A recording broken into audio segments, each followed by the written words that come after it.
Questo è il Best Buy Amazon del momento, sotto i 200 euro, e adesso ti spiego perché l'ho comprato, anche se ho già un telefono da 700 euro. Primo video 2025 di recensioni tech e parliamo del Motorola G85 che ho preso come secondo telefono di backup, ma può fare molto di più, anche come primo telefono. Infatti lo sto facendo vedere ai miei che hanno ancora Android 5 e ci stanno facendo un pensierino. Volevo un telefono che potesse durare nel tempo, che però fosse anche usabile, cioè che in caso di rottura del mio principale, che è un Motorola Edge 40 Pro, 700 euro di telefono a suo tempo, mi permetta comunque di continuare a lavorare e di avere tutti gli accessi di social e email e quant'altro, e anche ovviamente di fare qualche video, insomma che mi permetta di lavorare senza incepparsi. Tra poco guardiamo cosa arriva nella scatola, le specifiche, lo proveremo velocemente anche confrontandolo con il Motorola Edge 40 Pro, quindi 200 euro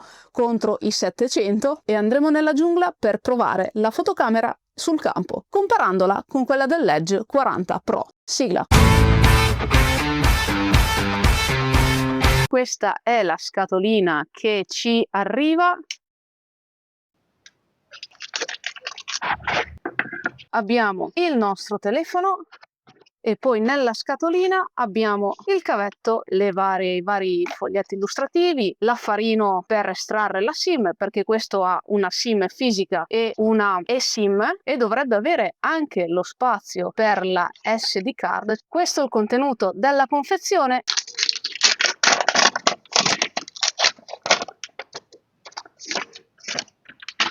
Guardate che bello, viene già con la sua custodia di plastica, bravo Motorola, ha due fotocamere, il colore è blu perché io l'ho scelto blu, wow, adesso non rende in video ma qui è tutto gommoso, è bellissimo al tatto. Vediamo se riesco a farlo vedere un po' in videocamera, e cioè al tatto è bellissimo, wow, wow, wow.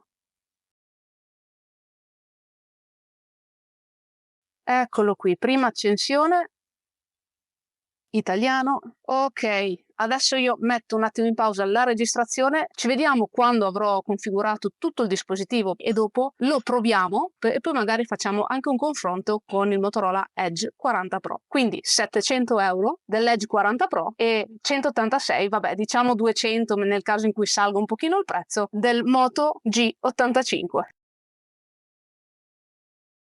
Ci siamo, ho clonato il mio Edge 40 Pro sul nuovo G85, vediamo subito alcune caratteristiche, intanto vi metto vicino il mio Edge 40 Pro così avete anche un termine di paragone visivo per le dimensioni. Come sistema operativo ha Android 14 di base, ha 256 GB di memoria ROM e 12 di RAM espandibili fino a 24 GB, che non è male. C'è anche però una versione da 8 GB di RAM. Come processore ha uno Snapdragon 6S generazione 3, la batteria è di 5000 mAh, lo schermo è un POLED 3D curvo e la frequenza di aggiornamento arriva fino a 120 Hz selezionabili. La luminosità massima è di 1600 nit e la frequenza di campionamento touch è di 240 Hz. Ha una fotocamera frontale da 32 megapixel e frontale registra video in Full HD a 30 fps. Ma tanto dopo andiamo a provare la fotocamera, così ci rendiamo conto per bene e la vedremo anche in confronto con il Motorola Edge 40 Pro, quindi 700 euro dell'Edge contro i diciamo 200 euro del G85. Fotocamere posteriori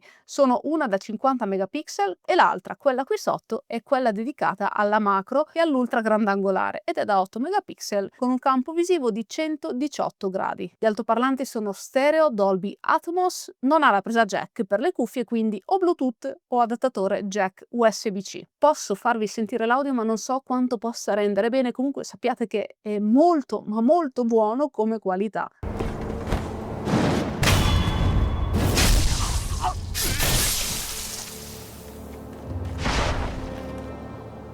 Ha sia SIM fisica che eSIM e c'è lo slot della memoria esterna che è super utile. A me dispiace tantissimo che non sia più di moda mettere lo slot per la SD. Bluetooth 5.1, NFC posizionato qui dietro e il Wi-Fi prende bene, perché il test l'ho fatto nella casetta degli attrezzi fuori casa e il wifi di casa lo prendeva bene, ma non così bene come l'Edge 40 Pro, ma ci sono anche almeno 500 euro di differenza, quindi non mi offendo di sicuro. Queste sono le caratteristiche secondo me più importanti, quelle che comunque ho valutato io. Trovate comunque il link alle specifiche sul sito di Motorola in descrizione.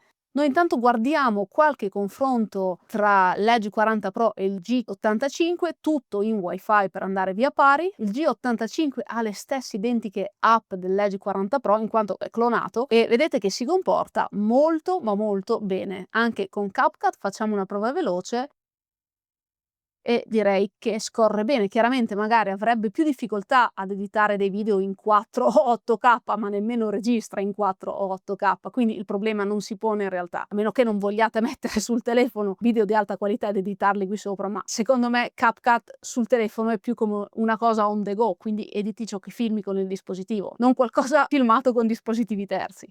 Fino ad ora mi sta piacendo molto questo G85, ma adesso andiamo a fare un giro nella giungla per testare il reparto fotografico e il microfono e vediamo tutto confrontato con l'Edge 40 Pro. Questo perché le specifiche sì, si possono leggere, ma credo che il reparto fotografico, che è un reparto che a me sta molto a cuore, sia sempre utile vederlo e un confronto aiuta a decidere. Non farò dell'editing su quello che vedrete tra poco perché voglio farvi vedere il file così com'è, nemmeno l'audio, non lo tocco in nessun modo.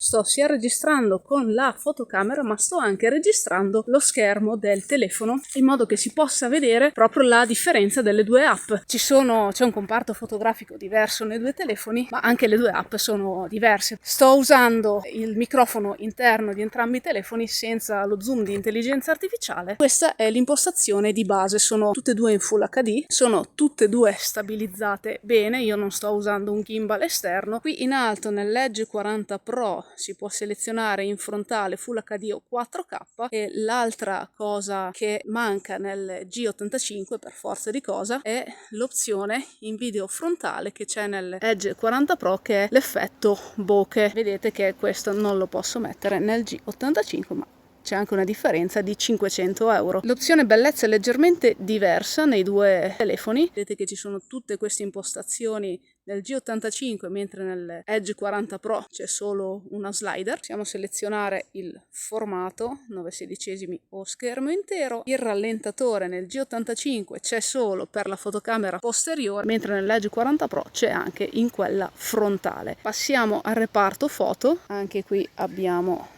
il filtro bellezza, abbiamo i vari filtri classici e poi ritratto, sempre ritratto fotografico. Qui sì che abbiamo l'effetto bokeh come fotografia nella frontale anche sul G85 e poi abbiamo l'opzione professionale. Vedete che sono le stesse impostazioni e in alto direi anzi che il G85 ha più opzioni. Passiamo a vedere come si comporta invece con la stabilizzazione,